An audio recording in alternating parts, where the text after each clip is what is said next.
Rameswaram cafe bomb ಸ್ಫೋಟ ಪ್ರಕರಣಕ್ಕೆ ಈಗ ಒಂದು ಟ್ವಿಸ್ಟ್ ಸಿಕ್ಕಿದೆ. ಶಂಕಿತನ ಜಾಡು ಹಿಡಿದ ಎನ್ಐಎಗೆ ಚೆನ್ನೈ ಲಿಂಕ್ ಸಿಕ್ಕಿದೆ.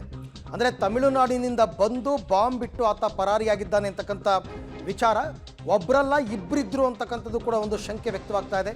ಎನ್ಐಎ ಅಧಿಕಾರಿಗಳು ತನಿಖೆಯನ್ನು ತೀವ್ರಗೊಳಿಸಿದ್ದಾರೆ. ಒಬ್ಬ ಮಾತ್ರ CCTVನಲ್ಲಿ ಕಾಣಿಸ್ಕೊಂಡಿದ್ದಾನೆ, ಇನ್ನೊಬ್ಬ ಕೂಡ ಆತ ಜೊತೆಯಲ್ಲಿ ಇದ್ದ. ಅವರೆಲ್ಲರೂ ಕೂಡ ಕರ್ನಾಟಕದವರೇ ಅಂತಕ್ಕಂಥ ಕನ್ಫರ್ಮೇಷನ್ಗೂ ಕೂಡ ಬಂದಿದ್ದಾರೆ. ಒಟ್ಟಿನಲ್ಲಿ ಅವನು ತಮಿಳುನಾಡಿನಲ್ಲಿ 2 ತಿಂಗಳು ತಲೆಮರೆಸ್ಕೊಂಡಿದ್ದು, ಅಲ್ಲಿ ಎಲ್ಲದೂ ಬೇಕಾದಂತಹ ಎಲ್ಲ ತಯಾರಿಗಳನ್ನ ಮಾಡಿಕೊಂಡು ನಂತರ ಬೆಂಗಳೂರಿಗೆ ಬಂದು ಬಾಂಬನ್ನು ಇಟ್ಟು ಪರಾರಿಯಾಗಿದ್ದಾನೆ. ಸೊ ಇದು ಚೆನ್ನೈಗೆ ಲಿಂಕ್ ಆಗಿರ್ತಕ್ಕಂಥ ಪ್ರಕರಣ ಅಂತಕ್ಕಂಥದ್ದು ಈಗ NIA ತನಿಖೆಯಿಂದ ಗೊತ್ತಾಗಿರುವಂತಹ ವಿಚಾರ. ಒಬ್ಬರಲ್ಲ ಇಬ್ಬರು ಶಂಕಿತರ ಮೇಲೆ NIA ಅನುಮಾನವನ್ನು ವ್ಯಕ್ತಪಡಿಸಿದ್ದಾರೆ. ಬಟ್ ನಿಮಗೆ ಎಲ್ಲ ಕಡೆ CCTV ಫುಟೇಜ್ನಲ್ಲಿ ಸಿಕ್ಕಿರೋದು ಒಬ್ಬನೇ ವ್ಯಕ್ತಿ, ಆ ಕ್ಯಾಪ್ ಹಾಕ್ಕೊಂಡಿರ್ತಕ್ಕಂಥ ವ್ಯಕ್ತಿ. ಆತನ ಜೊತೆ ಇನ್ನೂ ಒಬ್ಬ ಇದ್ದ. ರಾಮೇಶ್ವರಂ ಕೆಫೆ ಬಾಂಬ್ ಇಟ್ಟಿರ್ತಕ್ಕಂಥವ್ರು ಕರ್ನಾಟಕದವರು, ಶಿವಮೊಗ್ಗ ಜಿಲ್ಲೆಯ ಮುಸಾವೀರ್ ಮತ್ತು ಹುಸೇನ್ ಶಬೀದ್ ಅನ್ನೋ ಮಾಹಿತಿ ಸಿಕ್ಕಿದೆ.